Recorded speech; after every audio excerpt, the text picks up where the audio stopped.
على مفيد ناصح. Remember the second part of the line, right? Is to actually take that comprehension and that understanding of the textbook. على مفيد, you take it from somebody who will be able to benefit you. مفيد يعني مفيد لك, يعني will give you الإفادة. The benefit will help you to understand correctly this textbook in the science. ناصح يعني who will give you, يعني will advise you and will be sincere to you in advising you to direct you in the right direction. يعني will give you النصيحة in العلم, to يعني advise you in the right, sincerely and in the right way. And this is by فتفزع إلى شيخ تتفهم عنه معانيه.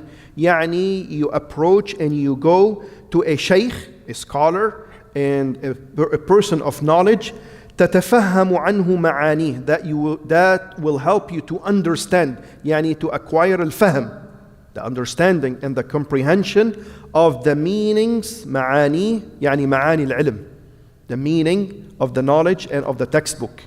يتصف بهذين الوصفين.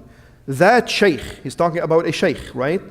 So you don't take Sheikh Google, you don't take Mufti Wikipedia, you don't take Alim Facebook. These are not qualified mashayikh. These are not qualified mashayikh. This is wrong, and this is what we talked about before. It won't get you anywhere. Won't get you anywhere, and the person will only be lost. Will feel lost, and they haven't achieved much at the end of the day. They will look back and they say they have only bits and pieces that seemingly are unrelated and maybe completely wrong. You're listening to this and that and this and that, and then you end up with a comprehension and an understanding that Allah al-Musta'an doesn't relate to the deen. Doesn't relate to the deen. So this is not the way. If you want to understand, then you have to go to a sheikh who will be able to explain to you and teach you the meanings of the knowledge, who has two descriptions. يتصف يعني he is described with two descriptions. بهذين الوصفين, who has two descriptions. The first one is الإفادة. The first one of which, so this is the first description, is that he can give you الإفادة. Because again, this is from مفيد. الإفادة from مفيد. يعني who will be able to give you benefit, who will be able to deliver benefit to you. What is this benefit? وهي الأهلية في العلم. يعني they have the authority in the knowledge. In other words, that sheikh has to be strongly footed, has a strong understanding of the deen and of the science in the first place. How can they explain to you and give you and convey to you if they're not themselves strongly footed in the knowledge? They're not going to be able to do that. And this is one of the big problems today, especially in the West. Unfortunately, it is more so. That doesn't mean it doesn't exist in the East. And I hate to use these words, but the reason I use that is because some people sometimes they do this and they make this distinction, West and East, and the scholar of the East and the scholar of the West, as if there is Islam of the East and Islam of the West, and fiqh of the East and fiqh of the West. I don't know where that came from, right? They try to detach the people here from the scholars of the East, as if they don't understand and they don't relate to where we live in, and we shouldn't be taking from them. Why? So that we go to them, so that people look up to them and take from them, and they themselves are confused in the first place. They themselves are not authority in the deen. They're not strongly footed, and they're not well grounded in the knowledge. So the first one that described this sheikh is that they have authority in the knowledge. فيكون ممن عرف بطلب العلم. يعني he is well known for seeking knowledge himself. They sought the knowledge and they acquired the knowledge from well-established sources and well-established places. وتلقيه, and they took it from somebody who also is in authority in the knowledge. So they take it from authority, from another authority, and this is how they got it. This is how they got it. بالتلقي. And this is how the knowledge has reached us from the time of Rasulullah sallallahu alayhi wasallam, and he's going to give the evidence to that in a little bit. حتى أدرك. They understood the knowledge. They acquired this إدراك العلم, the comprehension of the knowledge, and they became grounded, well grounded in it, because they took it from those who preceded them in the knowledge, and they took it from those who preceded them before. And this is how the way of acquiring the knowledge in the deen of Islam is. As you know, it has been always the case that they took it from the previous generation, those who were grounded, well grounded in the knowledge. فَصَارَتْ لَهُ مَلَكَةٌ قَوِيَّةٌ فِيهِ. So they took it from those who were in authority in the knowledge, and they understood it well, and they became, they have this idrak, the comprehension of the deen, that they have this ability. Al-malaka is this ability to be able to take the meanings from the text. Malaka qawiyya, a strong ability. They have the tools, they have the understanding to extract the meanings from al-ayat al-Quran and from ahadith al-Nabi sallallahu alayhi wasallam, to be able to in turn teach it to their students. This is who you should look for. And brothers and sisters, subhanAllah, some of you may actually not fully appreciate this. Like, why are we spending so much time on this? This is obvious. It's not obvious. It is not obvious. A lot of us, unfortunately, whether we know it or not, whether we realize it or not, what we do, we go and submit our deen to those who are not authority in the deen, and we just blindly take from them. And this is terribly wrong. This is terribly wrong. You should actually make sure and choose who to take it from, and who you study from, and who you take it from. And the statements of our righteous and pious predecessors are diverse, but they are in the meaning. إن هذا الأمر دين فانظروا عمن تأخذون دينكم. This matter of this is deen. This is not a joke. This is not medicine, this is not physics, and even in that you wouldn't actually trust anyone. You wouldn't trust anyone, would you now? Would you trust anyone for that? Would you study medicine with anyone? Like, you wouldn't do that. So how about the deen? This is even more. This is even truer. So فَانظُرُوا عَمَّن تَأْخُذُونَ دِينَكُمْ. So look and check who you are taking your deen from. And this is a responsibility even for the regular Muslim. They say, I went to the Sheikh, but who did you go to, ya akhi? Hey, Mufti, طيب Mufti, with all due respect, but where did they learn? And what is their comprehension of the deen? So it is your responsibility to choose who you ask and who you take the fatwa from. You don't just take it from anyone. So this is the first definition. And the Sheikh is now giving the evidence. Where did he get this from?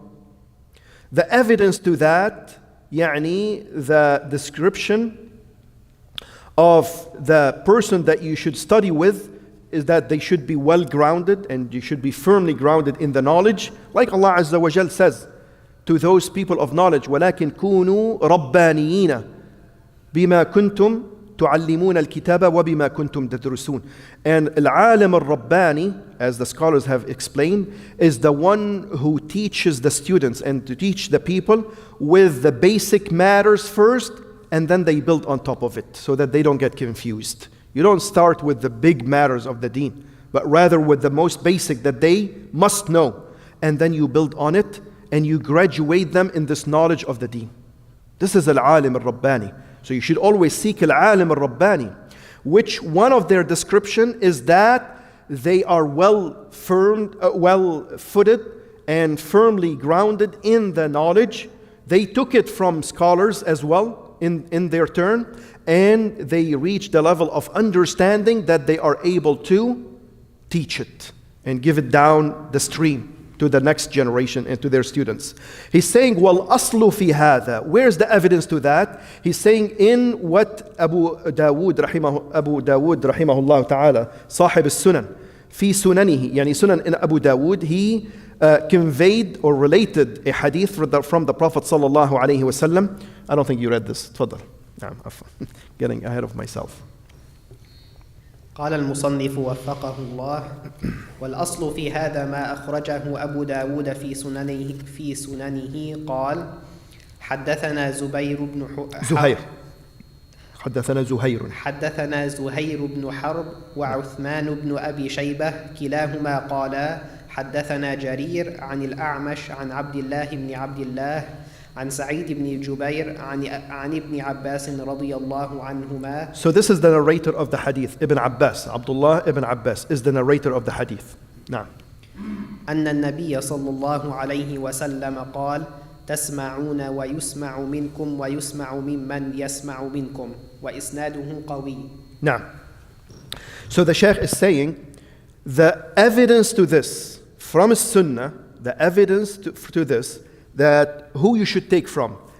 He's saying the evidence to this is in what Abu Dawood in his Sunan related. He said, حدثنا زهير بن حرب وعثمان عن أبي شيبة. يعني both of them, Zuhair ibn Harb and Uthman ibn Abi Shayba, both narrated this hadith. They said they narrated it from Jarir عن الأعمش عن عبد الله ibn Abdillah عن سعيد ibn Jubair عن عبد الله ibn Abbas, the cousin of Rasulullah صلى الله عليه وسلم, أن النبي صلى الله عليه وسلم قال: تسمعون ويسمع منكم ويسمع ممن يسمع منكم.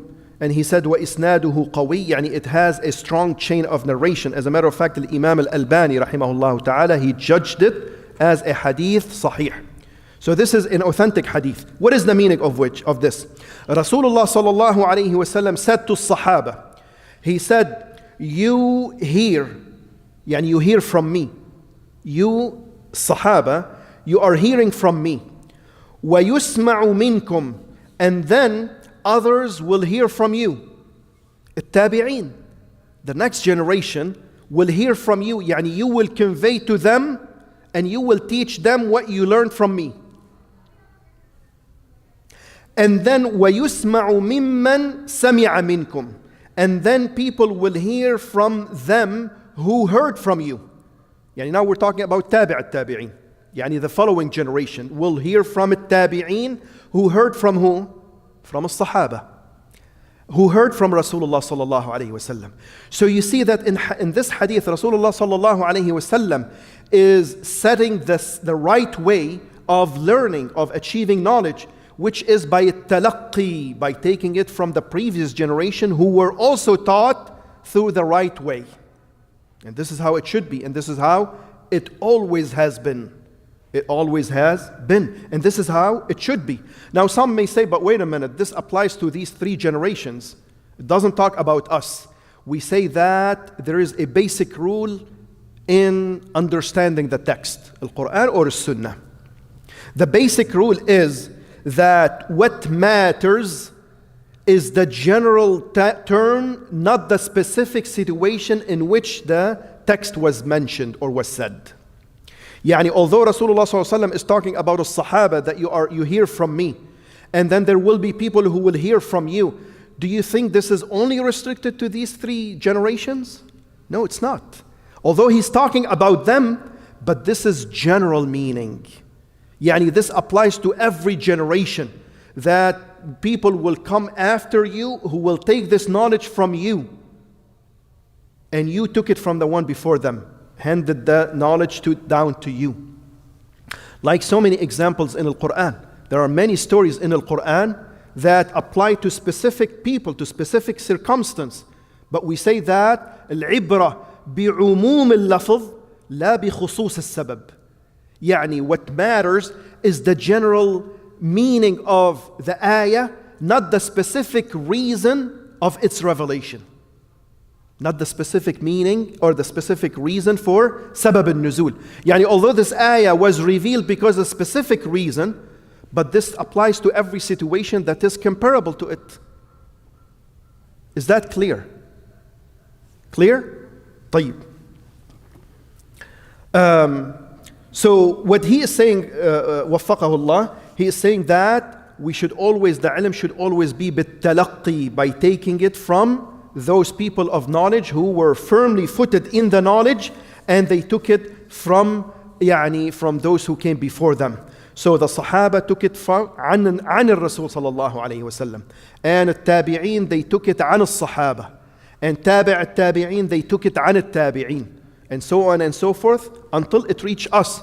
We likewise should take it عن أهل العلم, the العلماء الربانيين, those who are firmly footed in the knowledge. نعم.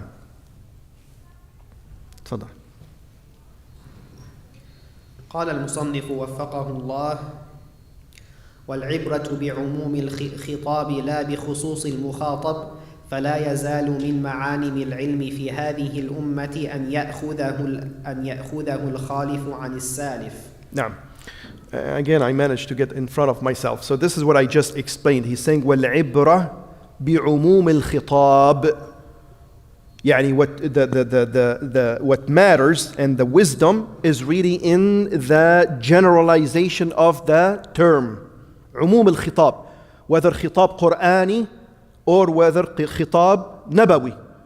خطاب القرآني are the ayat, and الخطاب النبوي are the ahadith of the Prophet sallallahu alaihi wasallam. Like for example this one, تسمعون ويسمع منكم ويسمع ممن يسمع منكم. So this khitab from the Prophet sallallahu alaihi wasallam, although it was addressed to specific people, but what matters is the general meaning of the term. So this applies to every generation. لا بخصوص المخاطب,